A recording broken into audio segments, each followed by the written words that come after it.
నేను ఇక్కడ ఉన్నానంటే నాకు ఒకటే ఒక స్కిల్ బాగా యూజ్ అయింది. అదే సి లాంగ్వేజ్.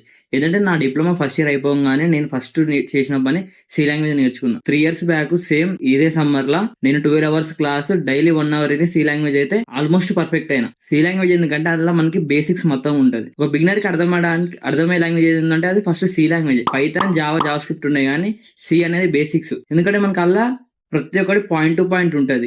ఎట్లా ఇంపోర్ట్ చేసుకోవడం అయినా, వేరియబుల్స్ డిక్లేర్ చేయడం అయినా, డేటా టైప్స్ అయినా, లూప్స్ అయినా, కండిషన్స్ అయినా. సి లాంగ్వేజ్ ఏంటంటే కొంచెం సింపుల్ గా ఉంటే బిగినర్స్ కి ఎమ్మని అర్థమవుతుంది. నేను ఫస్ట్ డిప్లొమాలో చేసింది ఇదే. మీకైతే 3 months టైం ఉంటుంది. 3 months ఒక్క సి లాంగ్వేజ్ నేర్చుకోరు. మీకైతే చెప్తున్నా ఫైనల్ ఇయర్ దాకా యూజ్ అవుతుంది ఖచ్చితంగా. సి లాంగ్వేజ్ కాకుండా దాని బేసిక్స్ అనే యూజ్ అవుతుంది. తర్వాత మనకు పైథాన్ ఉంటుంది, జావా, నెక్స్ట్ మీరు డిఎస్ చేస్తారు. ఫస్ట్ ఇయర్ లో బాగా డిఎస్ ఉంటుంది. డిఎస్ లా మ్యాథ్స్ 99% మనకి సి లాంగ్వేజ్ ఉంటుంది డిఎస్ లా.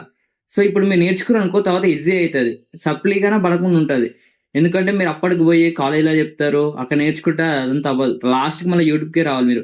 సో ఈ 3 months యూటిలైజ్ చేసుకున్నాను మీకే మంచిగా ఉంటుంది. ఈ 3 months యూటిలైజ్ చేసుకురండి. జస్ట్ ఒకటే 1 hour క్లాస్ ఉంది. ఆ వీడియో నేను మీకు షేర్ చేస్తాను. జస్ట్ లింక్ అని కామెంట్ చేయండి. ఒక వీడియో విని డైలీ ప్రాక్టీస్ చేయండి. ల్యాప్టాప్ కానీ అవసరం లేదు, మొబైల్ చాలు. మొబైల్లో సిఎక్సిస్ డ్రైవ్ అని ఉంటుంది, అది ప్లే స్టోర్ లో ఉంటుంది. అది జస్ట్ ఒకసారి డౌన్లోడ్ చేసుకోరి.